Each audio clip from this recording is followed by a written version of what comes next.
Hello, here we are with an unboxing of the Motorola RAZR I, the recently announced handset from Motorola that's quite different in the fact it's the first smartphone to use an Intel processor inside.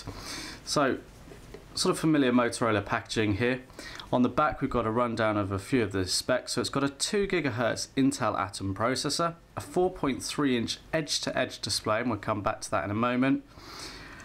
It's designed to be as compact as possible. It's got an 8 megapixel camera and it's got splash guard coating. So without further ado, let's actually unbox this and take a look at what you get. Now, it's pretty standard contents in the box here. We've got the Motorola RAZR I, which we'll come back to in just a moment. And then if we open this up, we've got a 3-pin UK mains adapter, and we've got a USB connection on the bottom here, or the top, where you can connect in the micro USB cable for charging. We then have the micro USB cable with USB connection at one end as well, so you can use this to charge your device from the mains adapter, or indeed connect it to a computer for charging or data transfer. We then get a set of 3.5mm in-ear headphones. Got the Motorola logo on there, inline microphone, and there's a clip in there as well for your clothing, a set of spare earbuds, and they are the in-ear style.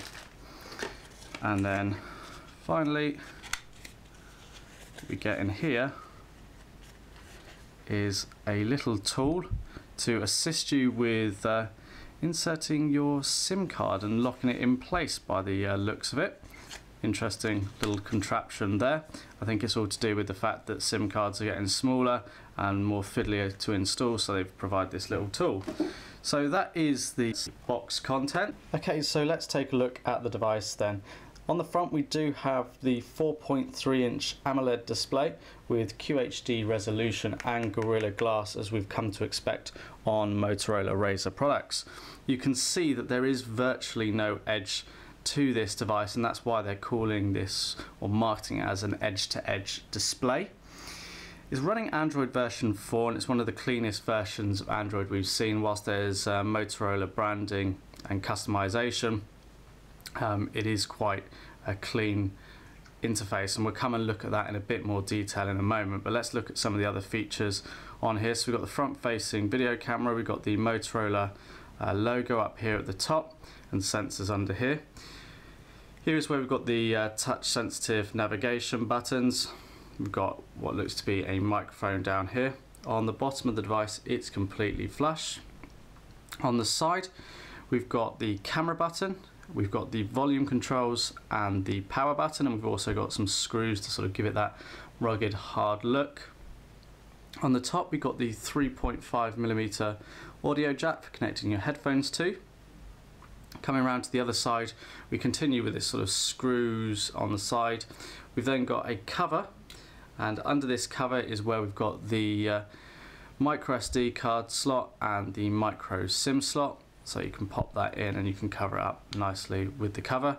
We've then got the micro USB connection for charging here. Coming round to the back of the device, we've of course got the camera. This is an 8 megapixel camera with autofocus and LED flash. It records in full 1080p. We've got a loudspeaker. Now on the back, like other RAZRs, we've got this back cover. The battery is not removable from this device. It does have a 2000 milliamp hour capacity, and we've got this Kevlar stitched back cover, which is designed to add rigidity to the device. We've got the Motorola logo, we've got the Intel inside logo because it's got this 2 GHz Intel Atom processor. Now the whole device has been splash protected, if you like, with a nanotechnology, so it's designed to resist splashes of any sort of substance, but mainly water and things like that. It's 120 grams in weight. As I say, the battery isn't removable. You've got Wi-Fi, GPS, all of that is on board here, as you come to expect. Internal memory is available.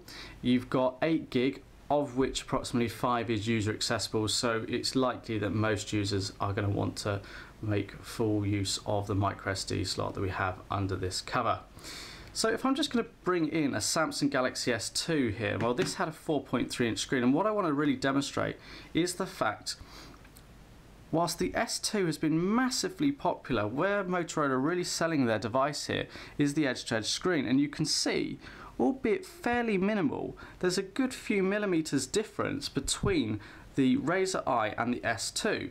And that may not sound a lot, but when you've actually got it in the hand, it does feel really comfortable, and it becomes quite an immersive experience when you do watch video back on the device.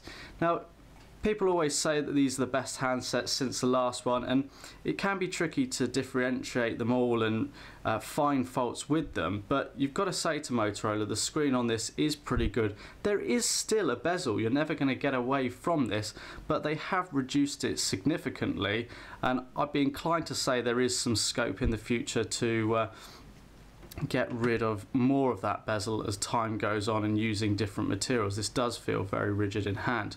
So let's take a quick look at the system here. So we're at the home screen and it's running Android version 4. It will be upgradable to 4.1 or Jelly Bean. So there's a few differences here because it's using the Intel processor.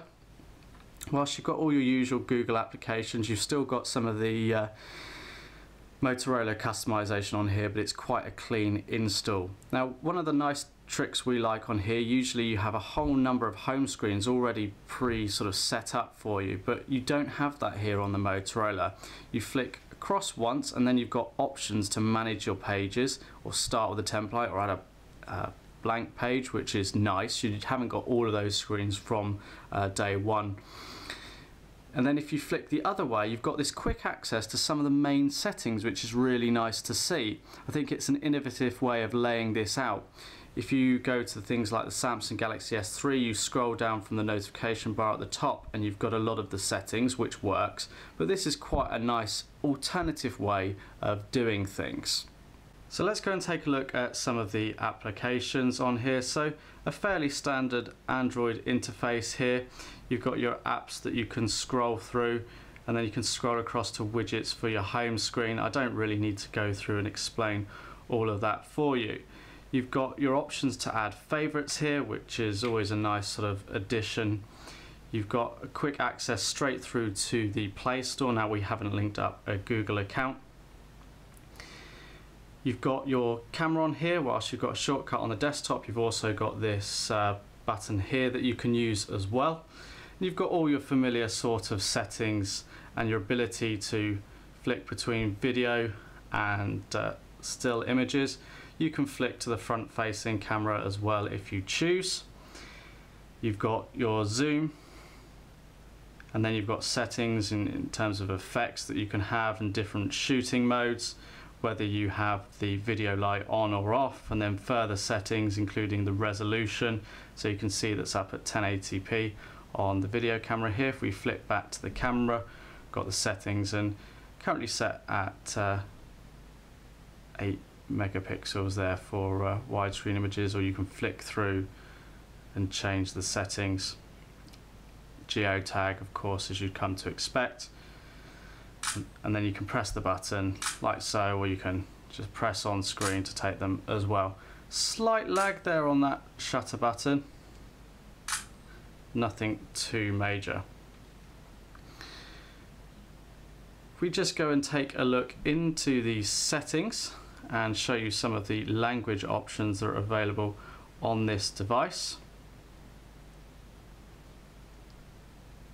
So we're currently set at English, but here are the full list of languages that are available to you. So it's not an extensive list there. If we then take a look at the keyboard languages, so you've got some more scope over the actual keyboard languages that you have on the device. So we've got Arabic on here, Danish, Dutch, French, Greek, we've got Hebrew, Norwegian, Polish, Russian, Vietnamese. So it's not the most extensive range of languages we've seen on devices, but there's enough different options there to satisfy most people.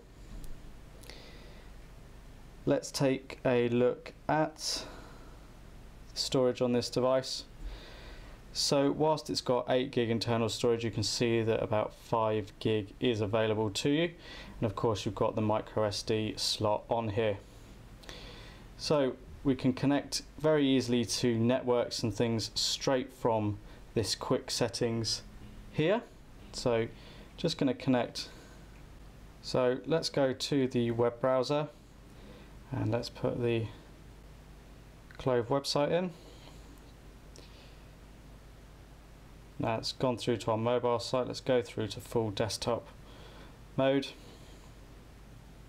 So there you have it rendering in portrait. You can do the old double tap in and out of the page, pinch and zoom.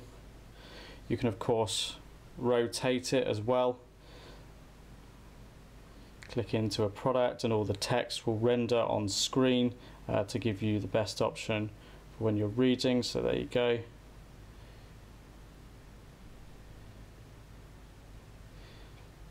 Let's just go and show you also the some sort of video on here to sort of show how good the screen is. So let's go into YouTube. So just go to our YouTube channel. Let's just show one of the videos that's available on the channel. So I'm going to go into landscape. Ooh.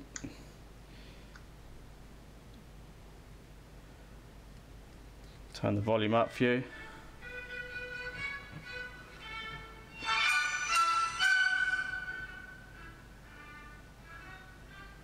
So the volume's pretty good on this device. I've heard quieter speakers, but you can see what we can kind of mean by the fact that there's very little bezel to the edge of the device, which means that you really get the full screen experience here.